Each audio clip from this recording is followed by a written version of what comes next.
हम में तुम में भी चाह थी, कभी हम में तुम में भी राह थी, कभी हम भी तुम भी थे आशना, तुम्हें याद हो कि ना याद हो। कभी तुम्हारे मुसल्ले बिछते थे तो अल्लाह की रहमतें आती थीं, आपके मुसल्ले अब बिछना बंद हो गए।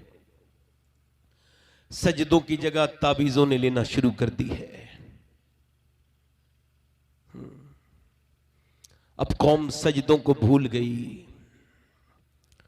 अब तो माज़अल्लाह सजदे ऐसी ऐसी जगह हो रहे हैं, तौबा तौबा। वो एक सजदा जिसको तू गिरा समझता है, इकबाल कहता है वो एक सजदा जिसको तू गिरा समझता है, 1000 सजदों से देता है आदमी को निजात। सुभान अल्लाह। मुसलमानों के हालात जैसे भी हैं आपके सामने हैं। मुसलमान लड़कियां जो कर रही हैं वो भी आपके सामने हैं, और जो मुआशरा में हो रहा है वो भी आपके सामने है।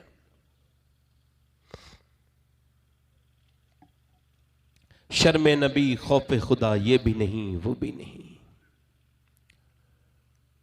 आज उम्मत को सर जोड़ के बैठना चाहिए कि हम क्या कर सकते हैं अपनी कौम की बेटियों के लिए, अपनी कौम के लिए। ये नाचने वाली गाने वालियों के यहां पे नेक बच्चे पैदा नहीं होंगे। ये घरों में बड़ी बड़ी टीवियां लगा करके लड़की भाग गई, फला की भाग गई, इसकी भाग गई। कैसे भाग गई, ऐसे कैसे भाग जाएगी? इसकी तो तैयारी बहुत दिनों पहले हुई होगी। ये कंपाउंडिंग इफेक्ट होता है, इसको कभी पढ़िएगा। चीजें हल्के हल्के जमा होती हैं, फिर भड़ाका हो जाता है। वो एकदम 1-2 गुटखा खाने से किसी का कैंसर थोड़ी होता है, वरना कौन खाएगा? 10-15 साल मेहनत करनी पड़ती है, फिर कहीं मुंह सड़ता है जाके, फिर डॉक्टर कहता है भाई आपको ये आपका नतीजा सामने आ गया है, ये आपको कैंसर हो गया। 1-2 सिगरेट पीने से कोई दिल का बाल थोड़ी रुकता है, कोई शरीयान ब्लॉक थोड़ी होती है, नसें नहीं, बल्कि 20-25 साल मेहनत करनी पड़ती है, फिर डॉक्टर कहता है कि आपको ये दिल का मर्ज हो गया है। तो वो कहता है साहब मैं सिगरेट छोड़ दूंगा। अरे अब दुनिया छोड़ने का वक्त है, आप क्या सिगरेट छोड़ेंगे आप? ऐसे ही एकदम कहां कुछ होता है भाई, एकदम तो मुआशरा नहीं बनता ना, हल्के हल्के बनता है। कोई लड़कियां एकदम नहीं बिगड़ी, इसका प्रोग्राम बहुत पहले से चल रहा था। घरों में जब टीवियां आई, छोटी बच्चियां थीं, टीवी शुरू हुई, घर में गाना बजा, डांस चला, डीजे चला, घर में मां बैठी है, बाप बैठा है, भाई बेशरम दयूस वहीं बैठा है, बाप दयूस भी वहीं बैठा है, मां भी डायन वहीं बैठी है, बैठे हैं, सामने टीवी चल रहा है, और लड़की छोटी छोटी देख रही है, और वो वहां पे वो देख रही है कि उसमें जब हीरो हीरोइन मिलते हैं ना, अम्मी बड़ी खुश होती हैं। जब उनको नहीं मिलने दिया जाता है, अम्मी रोने लगती हैं। इमोशनल सीन पे अम्मी रो रही है, और जब वो लड़की लड़का भागे फिल्म में तो अम्मी बड़ी खुश हुई। माज़अल्लाह, यही देखते देखते जज्बात उसके बेकार होते रहे।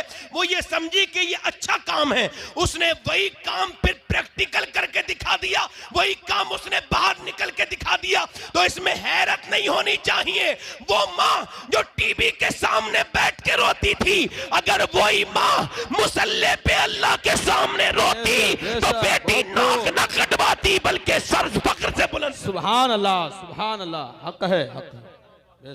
अब ये ताबीज़ों के चक्कर में पड़ी हैं। मेरा आदमी कैसे मेरे बस में आए, मियाँ ताबीज़ दे दीजिए। मैं देखो मियाँ का खिलाफ नहीं, एक बात कह रहा हूँ। एक मियाँ बड़े मुखालिफ हो गए मेरे। मैं तकरीर करके नीचे उतरा, बोले आपने मेरे खिलाफ तकरीर की है। मैंने कहा मैं तो आपको जानता भी नहीं। बोले वो सारी बातें मुझ पे फिट हो रही थी। तो मैंने कहा ये तो आपका नसीब है। हाँ, बरकत के ताबीज वो लोग दे रहे हैं जिनके घर में खुद बरकत नहीं है। आपको लगता नहीं अजीब बात है ये? अब ये औरत भागी फिर रही है, उसे कहती है कि मुझे ताबीज कोई ऐसा दो, मेरा आदमी मुट्ठी। कोई ताबीज ऐसा नहीं बेशक बेशक कि जो तुझे इतना करीब कर दे, तू बदतमीजी करे और ताबीज करीब कर दे। पूरे दिन तो बनी भी मुंह बनी बैठी रहे, बेकार से कपड़े पहने बैठी रहे, आदमी के आने का वक्त हो तो मुंह बना के बैठ जाए, फिर ताबीज से बरकत चाहे। ऐसा कोई मामला नहीं है। हालांकि ताबीज में बरकत होती है, मैं इसका इनकार नहीं करता, मगर मैं कहता हूं पूरी दुनिया के ताबीज एक तरफ और नबी की बेटी फातिमा का तरीका एक तरफ। कि जब शौहरा है तो औरत मुस्कुरा के देखे, ये फातिमा की सुन्नत भी है, इसमें बरकत भी।